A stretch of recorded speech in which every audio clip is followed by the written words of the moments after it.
Olá, gente. Meu nome é Emerson. Este é o Emerson Barbosa Júnior, Science and Data Science. E no vídeo de hoje eu irei apresentar os principais tipos de gráficos.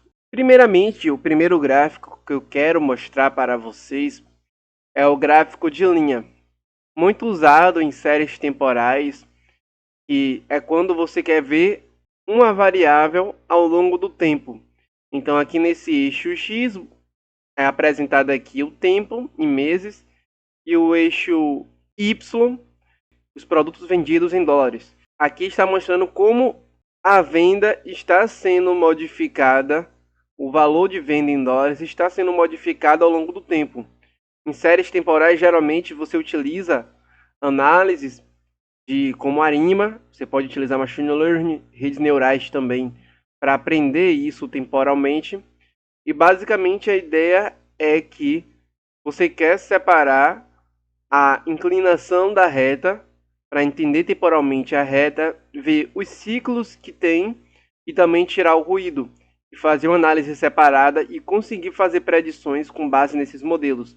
Mas você também pode só olhar essa variação temporal das vendas visualmente. Além disso, você também pode verificar e comparar produtos em vários anos diferentes com gráficos de barras. Você pode botar o total daqueles produtos vendidos em dólares em cada ano e comparar entre os anos, entre diferentes produtos. Esse gráfico é chamado gráfico de barra. É um gráfico mais descritivo, é muito utilizado em dashboards.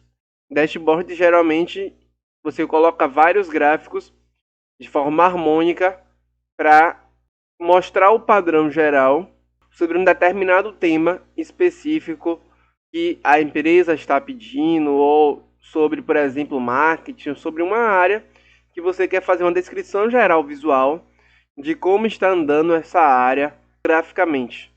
Então você usa dashboard ou você pode utilizar gráficos individuais para fazer isso. No R, você pode utilizar o ggplot ou plot normal, e no Python você pode utilizar o matplotlib ou Seaborn para fazer isso. Inclusive, para todos os gráficos aqui, geralmente são esses pacotes e bibliotecas que são utilizadas.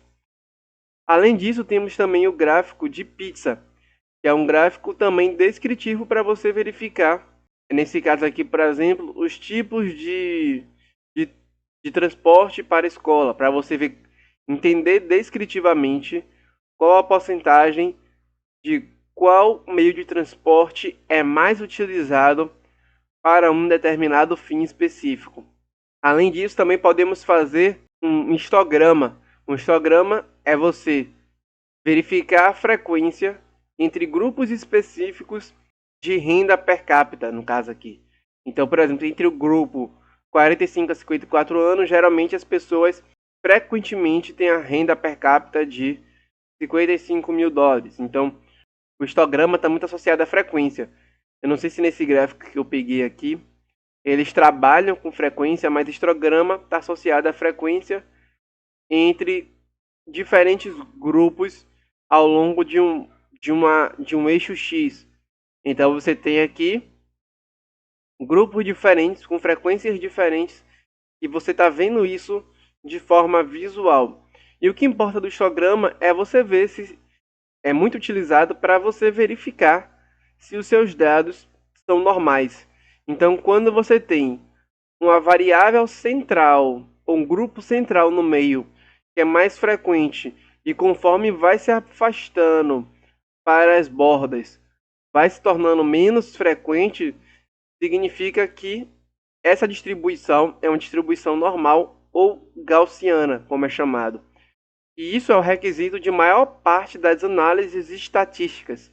Então você tem essa curva, que é a curva de distribuição normal, que segue um dos teoremas matemáticos, que, se eu não me engano, é a lei da tendência central, alguma coisa assim, que fala sobre, em maior parte do mundo e das variáveis do mundo, como população, tudo segue uma distribuição normal, no qual tem uma média, que é mais frequente, e existem pessoas que não seguem aquele grupo e que são mais ao extremo desses grupos medianos e que ficam ali centralmente, os grupos medianos ou de média no geral.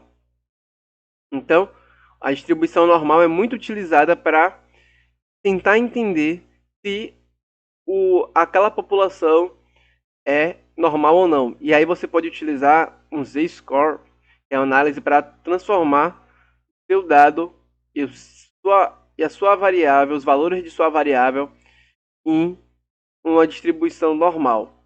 Também pode comparar diferentes curvas de distribuição. Isso aqui já é uma coisa mais complicada, mas em análise bayesiana é muito utilizado, principalmente com uma análise chamada de Bayes Factor, que você consegue fazer isso e comparar diferentes distribuições de valores para saber se os histogramas são diferentes entre si. Outra análise e outro gráfico muito utilizado é a regressão. Nesse caso aqui, o número de anúncios em dólares e as vendas mensais. Então, conforme você aumenta o número de anúncios, está aumentando o número de vendas. Isso aqui é um gráfico para você ver duas variáveis que são contínuas e numéricas. E nesse caso aqui, você pode utilizar análises específicas quando você tem um gráfico com duas variáveis numéricas contínuas, que é a regressão linear ou a correlação, no qual você vai calcular uma reta. Existe diferença no cálculo da reta da correlação para a regressão, mas é calculada uma reta para verificar a relação entre duas variáveis, sendo que em regressão é medido também causalidade do eixo X no eixo Y. A análise de regressão é uma análise muito comum, porque muitos padrões são lineares e é muito importante também para machine learning.